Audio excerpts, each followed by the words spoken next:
C'est mercredi, c'est Women in Tech, aujourd'hui avec Diarra Fall, directrice associée chez Gradient. Le podcast AWS en français.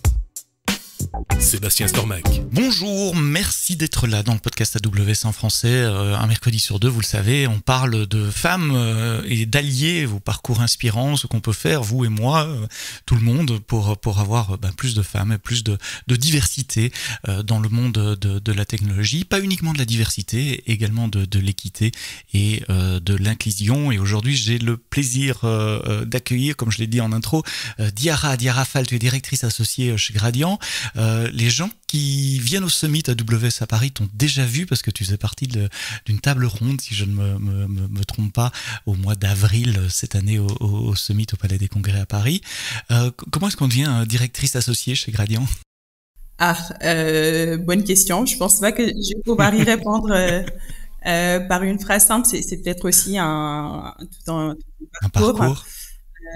Donc moi j'ai été actuaire pendant plus de 12 ans, donc j'ai un diplôme d'actuaire, donc le métier d'actuaire pour faire simple en fait c'est un data scientist dans l'assurance. Dans le monde de l'assurance. Dans le monde de l'assurance, donc c'est un métier qui est à la croisée de l'IT, de la finance et du juridique, donc qui s'occupe de faire tout un tas de calculs ou de modélisation dans l'assurance. Et comme c'est un métier très spécifique, c'est des professionnels qui sont amenés eux-mêmes à construire les outils sur lesquels ils travaillent, voilà, donc à faire pas mal de développements pour créer ces outils-là, mais comme aussi ils traitent une volumétrie de données qui est très importante, qui ont été amenées depuis pas mal de temps à utiliser des plateformes cloud, qu'on appelait plutôt à l'époque des grilles de calcul ou des grids.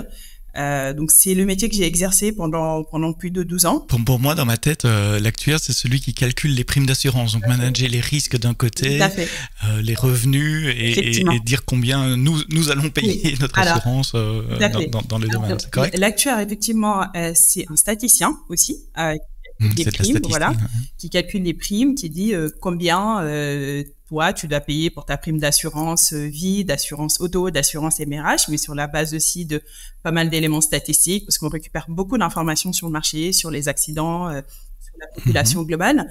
Mais c'est aussi quelqu'un qui, de façon assez régulière, tous les trimestres ou tous les ans, va aller calculer quels sont les engagements de l'assureur. Et donc ces engagements-là, il faut qu'on puisse les mesurer à chaque moment. Donc ça, c'est des exercices assez récurrent, mais il y a une troisième dimension aussi de l'actuaire corporate qui va aussi, comme on a pu le voir à une époque, on a beaucoup parlé des stress tests sur les banques, qui faisait lui-même aussi les stress tests sur l'assurance, c'est-à-dire qu'à l'échelle de la compagnie d'assurance, aller calculer l'ensemble des risques, aussi bien sur les contrats d'assurance, mais aussi sur le portefeuille d'actifs, sur les risques de taux, risques actions, voilà, si ça augmente d'1% les taux, quel est l'impact, c'est ça. Donc, qui va calculer ces éléments-là et qui va permettre aussi d'envoyer ces informations aux régulateurs pour pouvoir se dire est-ce que cette entreprise est solvable, est-ce qu'il y a un risque ou est-ce qu'il y a un problème.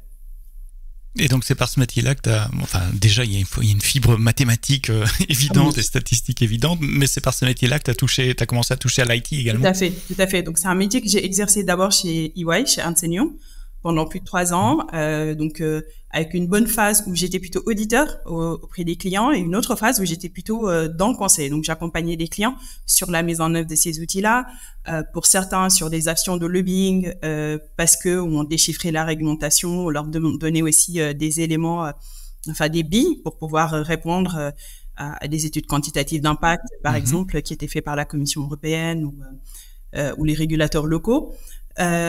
Puis ensuite, j'ai travaillé dans un autre cabinet de conseil toujours spécialisé risque qui s'appelle Willis Towers Watson, donc qui est un cabinet américain de très grande taille aussi, avec un bureau à Paris. Donc j'ai travaillé là-bas pendant 3 ans. J'ai poursuivi toujours dans ce métier-là chez Generali et chez BNP Paribas à Cardiff, toujours sur de l'actuariat corporate.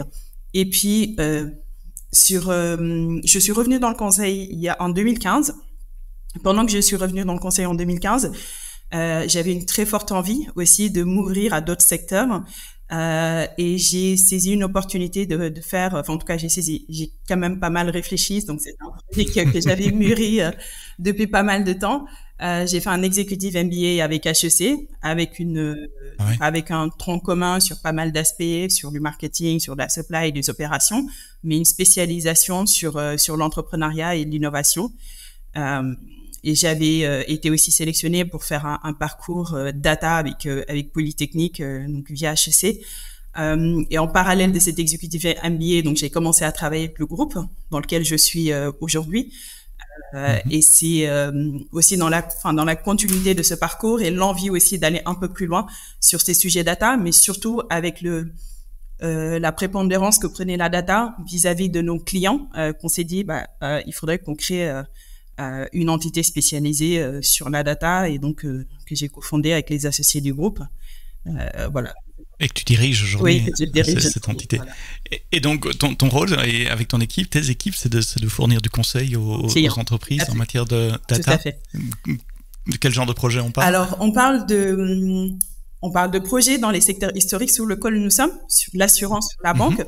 On parle de projets chez des clients dans le secteur du retail, qu'on accompagne sur la construction de data platform, qu'on accompagne sur des migrations cloud, mais qu'on accompagne aussi sur le déploiement de ces usages auprès des différentes fonctions, auprès des fonctions marketing sur des sujets de connaissance client, auprès de direction supply chain, par exemple sur des sujets sales ops ou supply chain, les sujets de forecast par exemple, de demand planning.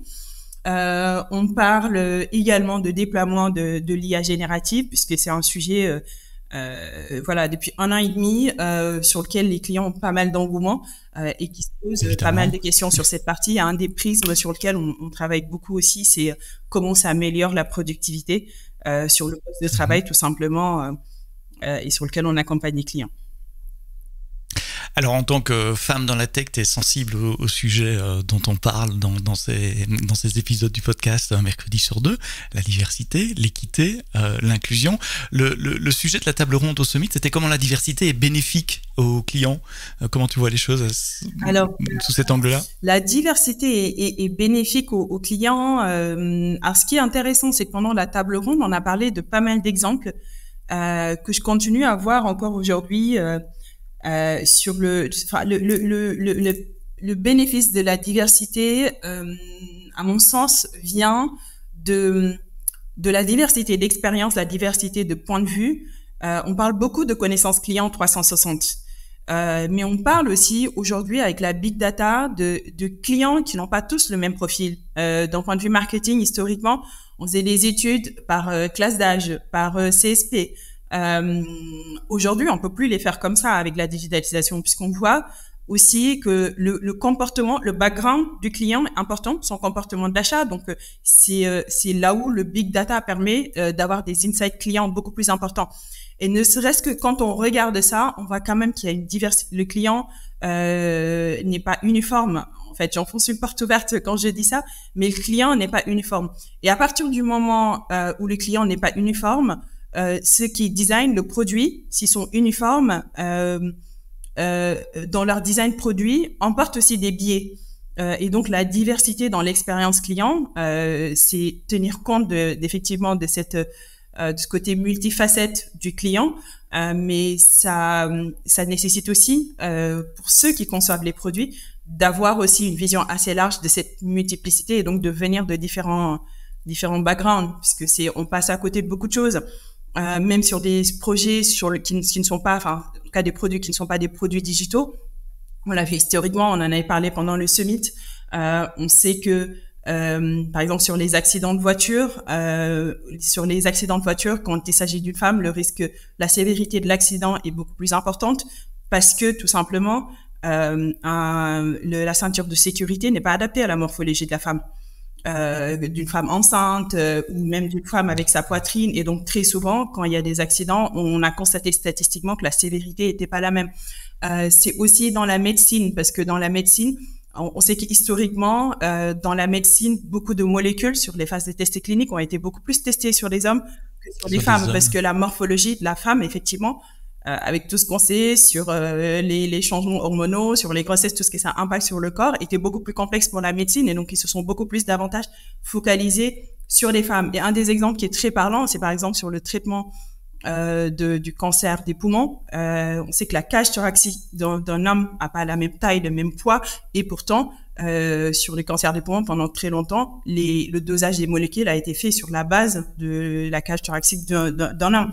Ce qui était quand même, en termes de dosage, peut être, je veux pas dire fatal, mais il peut avoir quand même des conséquences qui sont très différentes.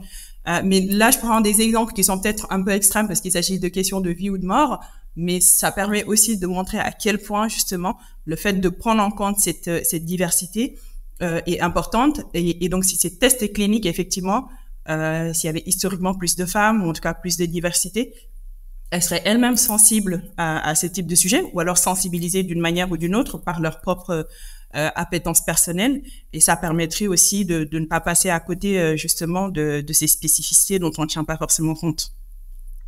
Tu parles d'IA générative et des des données qu'il faut pour entraîner ces systèmes. On en a parlé il y a quelques semaines dans le podcast, justement, avec Virginie Mativet qui parlait des biais dans les jeux de données, parfois des biais inconscients qui amènent des générateurs d'images à représenter des hommes blancs middle age en majorité quand on demande l'image d'un docteur ou quelque chose comme ça.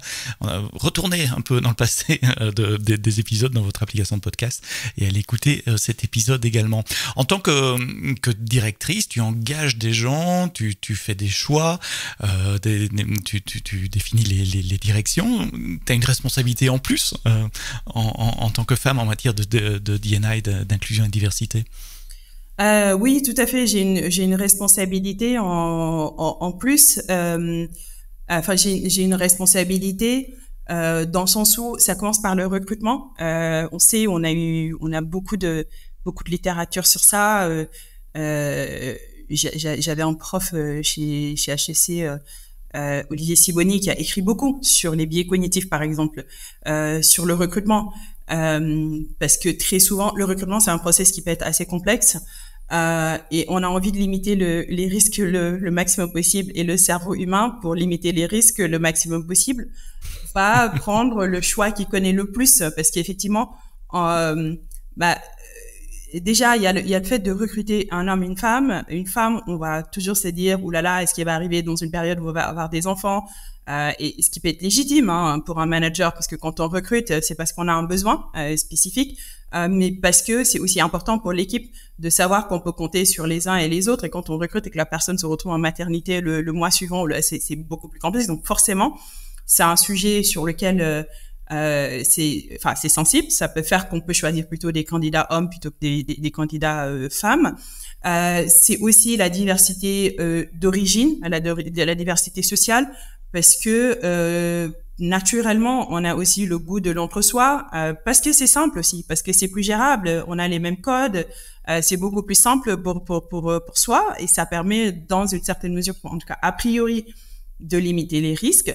Mais quand on fait ça, ça veut dire aussi qu'on ne donne pas l'opportunité à quelqu'un d'autre qui le mérite, parce que ce qu'il représente le précède avant même qu'il ait prouvé ce dont il est capable. Avant même d'ouvrir la bouche. Avant même d'ouvrir la bouche, on l'a déjà. Tu es une femme. Exactement. De telle catégorie religieuse ou sociale ou ethnique. Et c'est dommage. Et je pense que ce qu'on est, bien sûr, ce qu'on représente est toujours une part de nous-mêmes, mais on est beaucoup plus, on est des Rubik's Cube pour moi, en fait. On a beaucoup de facettes, on a du verre, et en fait, si on ne donne pas l'opportunité à cette personne de le découvrir, on peut pas découvrir ce que cache cette personne. Et donc, c'est très important, en tout cas, de laisser l'opportunité aux gens de s'exprimer. Après, finalement, ça va ou ça va pas, ou alors pour X ou Y raison, on peut prendre sa décision. Mais je pense que c'est quand même important de laisser cette opportunité. Donc, c'est le recrutement, mais c'est aussi la gestion de carrière, parce que on le sait aussi. Et ça, on l'a vu d'ailleurs pendant le summit avec toutes les invités. Moi, personnellement, j'étais assez impressionnée par leur parcours à elles, mais pourtant, elles parlaient beaucoup du syndrome de l'imposteur. Elles parlent beaucoup du syndrome de l'imposteur. Est-ce que c'est quelque chose qui est inhérent aux femmes? Est-ce que c'est aussi le fait qu'il n'y a pas eu beaucoup de représentativité au sein des entreprises pour les femmes et qu'elles se disent, si je suis peut-être pas à ma place, elles vont se poser peut-être beaucoup de questions. Mais c'est que je pense que c'est Maylan d'AWS qui disait une fois que chacun avait apporté son témoignage. Est-ce qu'elle symbolise des imposteurs pour vous? Et clairement, le parcours fait. Et pourtant, elles se sentent toujours. Elles peuvent se sentir dans certaines situations imposteurs. Donc est-ce que c'est ton expérience dans ton équipe que les femmes se mettent peut-être un peu moins en avant et vont moins demander une promotion ou une augmentation, des choses comme ça? Très souvent, vont se mettre beaucoup moins en avant, mais aussi parce que les femmes, quand elles sont, je pense qu'elles ont beaucoup moins confiance, mais elles ont beaucoup moins confiance parce qu'elles ont peut-être pas eu cette représentation, ce rôle modèle qui leur permet de se dire ah oui, moi aussi j'en suis capable, je sais comment je peux réagir, parce que je pense que ce qui peut être aussi important, c'est la façon dont on s'exprime en fait, dont on s'exprime d'un point de vue langage corporel, mais dans la façon dont on peut s'exprimer autour d'une réunion. Les hommes peuvent être, j'évite aussi de généraliser, mais en grande majorité peut-être beaucoup plus expansive qu'une femme, où elle peut se sentir. Donc c'est aussi important, je pense, même quand on parle pas de diversité de genre, quand on parle simplement de diversité de personnalité. On sait qu'il y a des personnes qui sont introverties, d'autres qui sont extraverties, ils vont pas s'exprimer de la même façon, et ce qu'ils apportent au groupe sont aussi différents. Mais c'est important de pouvoir, en tout cas, écouter toutes ces personnes-là, parce qu'ils vont toujours avoir un point de vue différent. Et quand il s'agit des femmes, c'est aussi les aider à s'encourager, en tout cas à s'exprimer et les encourager. Voilà. Donc, après, encore une fois, ce que je dis, c'est pas uniforme. Il y a des femmes qui n'ont pas besoin de ça et qui le sont assez naturellement, et puis d'autres qui vont nécessiter qu'on ait un peu plus, en tout cas, quand il y a du potentiel, un peu plus de coaching ou d'accompagnement. Alors, tu as parlé de deux choses là, tu as parlé du recrutement et puis du développement personnel des carrières dans ton équipe. Dans la partie recrutement, quelles sont les actions concrètes que tu mets en place avec tes équipes, parce qu'il n'y a pas que toi qui fais des interviews, qui prend les décisions d'engagement, pour justement reconnaître, je crois que reconnaître c'est la première partie, reconnaître les biais, les limiter, ou pour avoir un pool de candidats plus varié? Alors, on regarde les CV de façon systématique, tous. On se pose des questions sur le matching par rapport aux compétences attendues. On échange avec les gens, on échange pour comprendre un peu plus leur personnalité, puisque nous sommes dans le secteur du conseil, il y a quand même des éléments qui sont attendus. On est très souvent en relation avec le client. Pour autant, on ne va pas recruter que des personnes qui sont extraverties. On recrute aussi, on sait que sur des fonctions techniques, on ne va pas non plus s'attendre à ce que ce soit encore une fois, en grande majorité, sans vouloir généraliser, des personnes qui vont être peut-être un peu plus introverties, beaucoup moins dans l'échange très expansif. Mais voilà, donc on regarde de façon assez systématique, et la question qu'on se pose toujours, nous, c'est encore une fois la compétence, la personnalité très importante, parce que c'est aussi le potentiel, c'est aussi la capacité à se développer, c'est aussi notre capacité à aller projeter dans des environnements clients. Et je pense que de ce point de vue-là, on est plutôt fair. Après, on arrive à capter pas mal de femmes, pas mal de diversité, mais aussi peut-être qu'il y a ce côté aussi rôle modèle où ils se disent je peux me projeter. C'est moi-même, ça a été mon cas quand j'ai démarré chez Ernst & Young en sortant de mes études d'actuariat, où j'avais passé plusieurs entretiens, j'avais des pistes très sérieuses, mais ce qui m'a fait me décider, par exemple, d'aller chez EY, c'est parce que j'avais rencontré aussi une associée, donc j'avais fait toute une série d'entretiens que je passais, mais où je me disais, ok, je vais voir, mais ce qui va vraiment décider à aller chez eux, c'est parce que à un moment donné, j'ai rencontré l'associée qui était une femme. Et je me suis projetée, parce que pendant tout ce temps-là, je me disais, mais est-ce que c'est un environnement pour moi? Mais de la voir elle, d'avoir une discussion toute simple, on a discuté de pas mal de choses, je me suis dit, là, peut-être qu'il y a une place pour moi, et ce qui m'a fait me décider à aller vers... Ouais, le fait d'avoir un N+1, ou une, dans ce cas-ci, N+1, N+2, ça peut servir de modèle d'inspiration et de montrer aussi que la société où tu postules encourage le développement de carrière, ce qui nous amène au deuxième sujet, développement de carrière. Comment, de nouveau, quelles sont les actions concrètes que toi, et je suppose que tu as des managers qui te rapportent aussi, donc les managers oui, manager reste un mot neutre, manageuse, manager, oui. avec leur équipe, peuvent mettre en place pour identifier les candidats susceptibles d'être poussés à la promotion et les accompagner dans ces chemins-là? Alors, l'accompagnement des collaborateurs, le fait de tenir compte, comme je disais tout à l'heure, au-delà de ce qu'on représente, encore une fois, qu'on soit un homme ou une femme, de tenir compte de la personnalité des gens, pour moi, c'est très important. On peut pas juger quelqu'un sur son côté introverti ou quand on est par exemple un business manager et qu'on est en commercial, on aime bien les consultants qui sont proactifs, qui vont un peu faire du commercial, qui vont aider aussi mais pour moi c'est pas un critère sur lequel on peut juger, parce qu'encore une fois on a tous nos forces et nos faiblesses et ce qui est important c'est est-ce qu'on remplit le job d'une part, et d'autre part quel est le potentiel de cette personne, parce qu'on n'est pas aussi monolithique, on a une capacité à se développer, il y a peut-être encore une fois donner un peu plus de confiance. Donc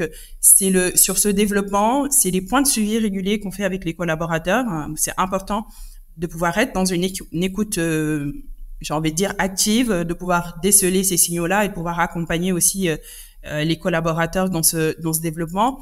C'est aussi lors des bilans annuels, qu'il s'agisse de quelqu'un qui a été en maternité ou pas.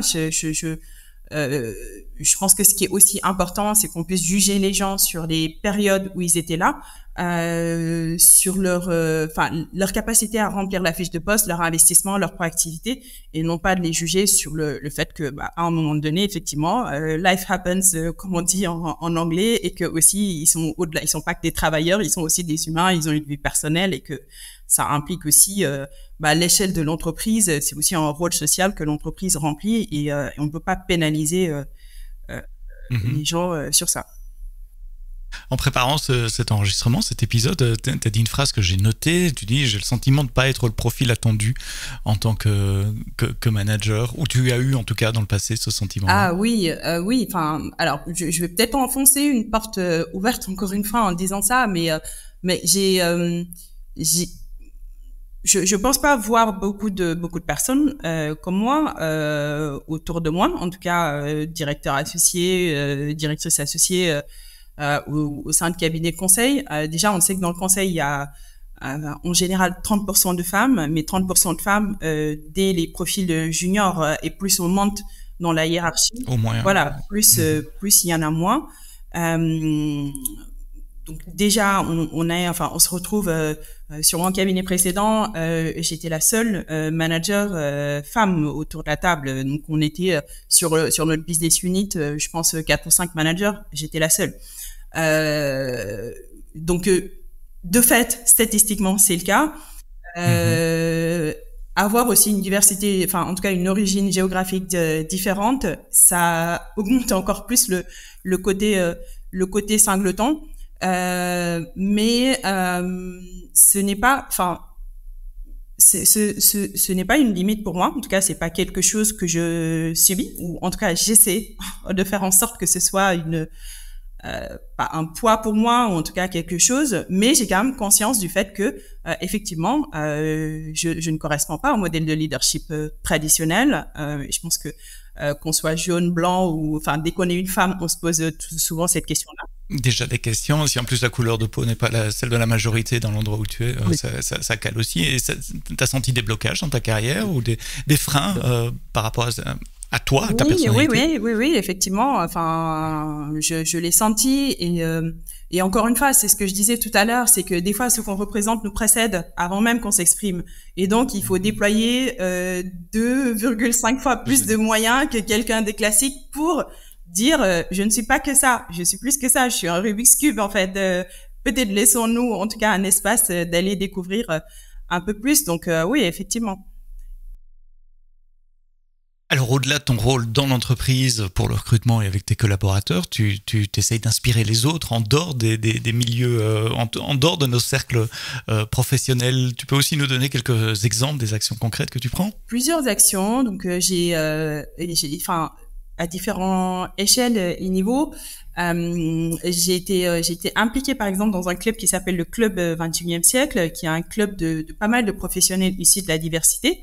Et dans le contexte de ce club, j'ai été amenée, par exemple, à travailler sur un annuaire des administrateurs, parce que ce qu'on constatait de la même façon sur l'administration des entreprises, il y a une loi qui a été passée qui demandait à ce qu'il y a beaucoup plus de diversité, par exemple de quotas hommes-femmes dans les boards des entreprises. Et donc, on avait fait un travail où on avait regardé sur l'ensemble des sociétés du SBF 120 quel était le profil type de l'administrateur.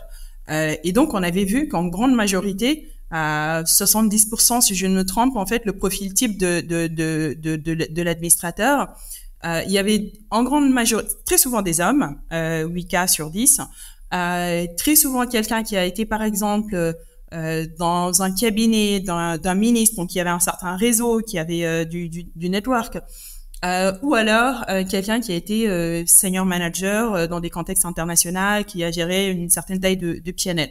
Et donc, une fois qu'on a identifié ce profil type, et ce qu'on souhaitait aussi proposer, parce qu'on avait travaillé avec un chasseur de tête au sein de ce club qui voulait constituer un annuaire des administrateurs pour aller trouver des entreprises, puisque les entreprises disaient, en fait, on a du mal à trouver. On veut bien, mais on a du mal à trouver. Donc, proposez-nous des profils.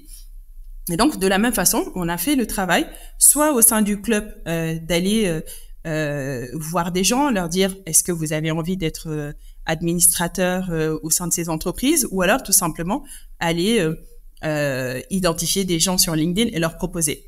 Alors, il y a une bonne partie de personnes qui étaient très intéressées, et puis une autre partie qui en avait un peu peur, qui voulait pas être étiquetée diversité, parce que ils se sont fait justement, ils ont voulu sortir justement de ce que je disais tout à l'heure, c'est ce que tu représentes te précède, ils ont fait tout un cheminement, et ils voulaient pas être enfermés dans ça. Donc ça c'est un exemple, mais voilà, c'est intéressant parce que les choses changent aussi de plus en plus beaucoup, et on voit encore une fois ce que ça apporte d'avoir des gens très différents. Ça évite l'entre-soi, ça évite les biais qu'on peut avoir dans la gestion de l'entreprise ou dans la façon dont on aborde le développement de l'entreprise. Donc un investissement qui est aussi à une échelle un peu plus, j'ai envie plutôt auprès des enfants, où j'ai été aussi oui, c'est ce que j'allais dire. Oui. Tu es aussi impliqué au niveau des enfants pour leur faire choisir, en tout cas pour leur montrer le champ du possible dans les métiers de la tech, parce qu'on sait que ça dépend beaucoup. Enfin, ce genre de choix dépend beaucoup de l'environnement familial et social dans lequel on vient. Qu'est-ce que tu fais avec les enfants? Comment tu les inities aux métiers de la tech? Alors, j'étais aussi administratrice dans une association. Qui s'appelle Atelier Geek, mais qui propose tout simplement des ateliers aux enfants à partir de 6 ans. Donc, il y a plusieurs classes. C'est des activités extrascolaires. Il y a des classes entre 6 et 8 ans, 10 ans, 10-12 ans, et jusqu'à 17 ans. Donc, plusieurs formes d'ateliers. Alors, il y a des ateliers de codage. Et donc, le codage, typiquement, ça va être sur un environnement Scratch où les enfants... Donc, il y a les ateliers de codage, il y a des ateliers maker, et je vais revenir tout à l'heure sur ça va me permettre d'illustrer. Des ateliers maker, où en fait, l'esprit de ces ateliers maker, c'est que les enfants ne soient pas uniquement consommateurs de la tech, mais comprennent ce qui se passe derrière. Qui fabriquent. Voilà. Et donc, la combinaison de ces deux aspects-là, par exemple, un des projets qui a été mené par les enfants, c'est de construire une cabane avec du carton. Donc, dans l'association, il y a des personnes qui sont plutôt des UX designers, des développeurs, des profs des beaux-arts, par exemple, parce qu'il y a pas mal de peinture. On fabrique une cabane, on va la peindre, on va faire tout l'assemblage. Et derrière, on va aller mettre, par exemple, des petits composants électroniques qu'on a achetés sur Amazon, qu'on va connecter avec le code Scratch, qui permet que quand le composant sent qu'il y a un mouvement qui s'approche, permet d'ouvrir la porte. Donc, pour les enfants, c'est très, très intéressant parce que ça leur donne, déjà, ça leur donne un peu plus, le code devient moins abstrait parce que c'est très réel, c'est un atelier cabane connecté. C'est très réel, ils comprennent ce qui se passe et puis ils sont moins passifs vis-à-vis de la technologie. Mais surtout, ce qui est aussi intéressant, c'est que on constate, je l'ai vu aussi l'année dernière, j'avais fait une session le 8 mars avec l'école 42, donc qui est l'école qui a été créée par Xavier Niel, et c'était aussi l'idée, c'était de mettre à l'honneur les femmes et pouvoir aussi échanger aussi bien avec des élèves hommes que des élèves femmes, justement, sur cette diversité dans la tech. Mais on voit très souvent que ça commence bien avant, en fait. Ce qui fait que les filles vont aller beaucoup plus vers la tech commence bien avant. Parce qu'il y a pas mal d'a priori sociales ou sociaux qui arrivent à un moment donné sur ça, c'est un métier masculin. Et plus ça va, plus on passe vers le collège, plus ça se renforce. Plus elles vont basculer dans les études supérieures, dans des études techniques ou des études tech, plus elles vont se retrouver singletons, une femme sur 30, 2 femmes sur 30. Et très souvent, ce qu'on constate aussi, c'est qu'elles décrochent avant et qu'elles arrêtent. J'ai fait un dîner justement avec AWS il y a peut-être 2 ou 3 semaines où on discutait de ça, et je pense que j'ai plus les métriques en tête, donc il faudrait vérifier, mais je pense qu'on parlait de à peu près j'ai plus les métriques, je veux vraiment pas dire de bêtises, mais il faudrait vérifier, mais dans les ordres de grandeur, je pense qu'on avait parlé entre 750 000 et 900 bacheliers par an, et le pourcentage de filles qui allaient vers après le bac vers des filières scientifiques était vraiment ridicule. Et je pense encore une fois, c'est d'où l'importance aussi de pouvoir en tout cas donner ces opportunités aux enfants de découvrir ce qui se cache derrière et de savoir que c'est pas un métier qui est étiqueté homme ou femme, et de leur donner aussi des moyens de comprendre. Et je pense que c'est aussi une façon d'empowerment des enfants, des filles ou des garçons, de tout simplement aujourd'hui de ne plus subir la technologie et de comprendre aussi ce qui se passe derrière. Alors, j'ai pas le chiffre que tu cherchais, mais j'en ai un autre qui est similaire. C'est entre la seconde et la terminale, il y a 80% des filles qui abandonnent les options scientifiques ou techniques. Et donc, c'est même avant de commencer des études scientifiques. On en a parlé aussi dans un autre épisode de ce podcast avec Alexandre Pinel. Donc, si vous êtes intéressé par ces sujets-là, de ce qu'on peut faire auprès j'allais dire des enfants, mais au sens large, des adolescents et des plus jeunes, dans le choix de leurs études, à remonter dans l'historique des épisodes de ce podcast. On a parlé de ton parcours perso, de toi en tant que rôle modèle, en tant que directrice chez Gradiant, de ton rôle en tant que directrice et de manager d'équipe, et puis de ton rôle associatif également pour inspirer d'autres en dehors de nos cercles professionnels. Diarra, merci d'avoir partagé ton expérience avec les auditeurs du podcast AWS en français. Diarra Fall, tu es directrice associée chez Gradiant. Merci à vous d'avoir écouté cet épisode jusqu'au bout. Rendez-vous la semaine prochaine avec un autre épisode. On parlera de sport, parce que c'est la période de l'année où on parle de sport, avec Moment Slap. Merci d'avoir écouté cet épisode jusqu'au bout, et quoi que vous codiez, codez-le bien.